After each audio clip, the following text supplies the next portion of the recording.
वाला C2+100% की बात कर रहे हैं। इसकी प्रक्रिया किस तरह से बने, इसके ऊपर आगे बात चल सकती है।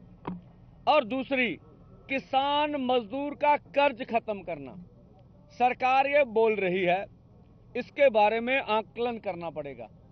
सरकार के सारे सरकारी बैंक है, अगर भारत सरकार कहे तो 2 दिन में सारे आंकड़े उनकी टेबल में पहुंच सकते हैं। यह भी पॉलिटिकल विल पावर का सवाल है। वो बोलते राज्यों से मशवरा करना पड़ेगा, राज्यों को छोड़ दो आप केंद्रीय बैंक और केंद्र की बात करो, उसमें से फिर फाइनल करो कि कर्ज किसान मजदूर का खत्म करना कैसे करना, बात आगे बढ़ जाएगी।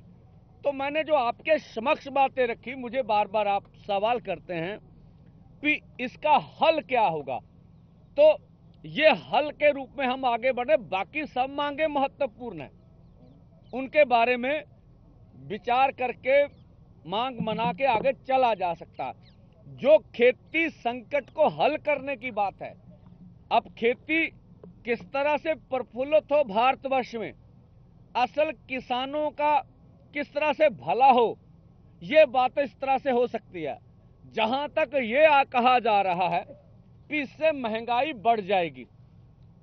अब पहले एमएसपी हमें मिल रही है, बहुत सी फसलों पे सरकार खरीद कर रही है, तो वो बोले धान और गेहूं पे एमएसपी हमें मिल रही है, तो इसका संबंध महंगाई से कहाँ है, बोल दे। मैं उचित जवाब दे रहा हूं उनको, कहां से महंगाई। जिन फसलों पे सरकार खरीदी करती है उनका रेट बाजार में कम है, जिन फसलों पे सरकार खरीदी नहीं करती है उनके दाम मार्केट में बहुत ज्यादा हैं। ये उल्ट प्रभाव है। दूसरा, जो ये कहा जा रहा है कि जो किसान मांग रहे हैं, ये देश की बड़ी पूंजी इन मांगों पे लग जाएगी, तो ये भ्रमित करने वाली बात है। देखिए, बहुत सी कैलकुलेशन आपके सामने आई है, वो कह रही हैं अगर 23 फसलों की भी हम बात करें, 36,000 रुपए से 37,000 करोड़ रुपए से चल सकता है। एक कैलकुलेशन ये बोल रही है कि 2 लाख, 2.25 लाख, 2.5 लाख से सारा घाटा पूरा किया जा सकता है। जो सरकार खरीदेगी आगे बेचेगी भी, एक सर्कुलेशन होगा। फर्स्ट ईयर में हो सकता है 2 पैसे अधिक लग जाएं, नेक्स्ट ईयर में ऐसा नहीं होगा। तो ये भी देश को गुमराह करने वाली बात है कि देश की पूंजी का अधिकतर हिस्सा किसानों की मांगों के ऊपर चला जाएगा। और दूसरी बात, और जो मैंने अभी आपके सामने बोला 2.25 लाख, 2.5 लाख करोड़ रुपया, तो अभी देखें हमारी आबादी कितनी है, 60% देश का किसान है। तो भाई इतनी जीडीपी में आप देख ले कितनी बड़ी पूंजी, तो ये थोड़ा सा हिस्सा भी हमें देने के लिए तैयार नहीं है। तीसरा, अगर एमएसपी पे लीगल कानून पर खरीदी होगी, सरकार ने पीडीएस सिस्टम रखा, वो बोल रहे हैं हम 80 करोड़ से प्लस लोगों को मुफ्त अनाज देंगे। तो कैसे देंगे भाई, आप खरीदेंगे तभी देंगे, खरीदी करेंगे तो देंगे। तो जो पहले आप हमसे खरीदे, किसान को उचित मूल्य मिले, पीडीएस से आप जो गरीब हैं उनको दें, तो दोनों बातें आपस में बिल्कुल आगे बढ़ सकती हैं।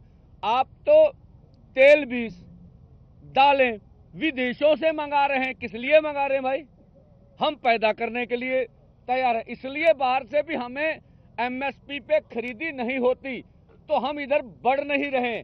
अगर हमें बोल दें अब एमएसपी लीगल गारंटी कानून माना है, हम आपको पैदा करके देंगे इसी देश में, किसान का भला भी होगा और जो गरीब है पीडीएस में उसे भी दिया जाएगा।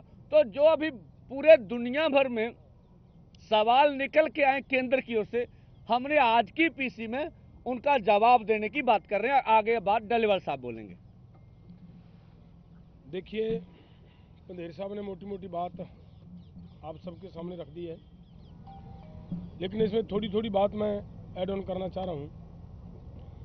एक तो ये जो बात कह रहे हैं कि बहुत सारा पैसा चाहिए एमएसपी का पूरे देश के सभी किसानों को सभी फसलों के ऊपर देने के लिए बहुत पैसा चाहिए।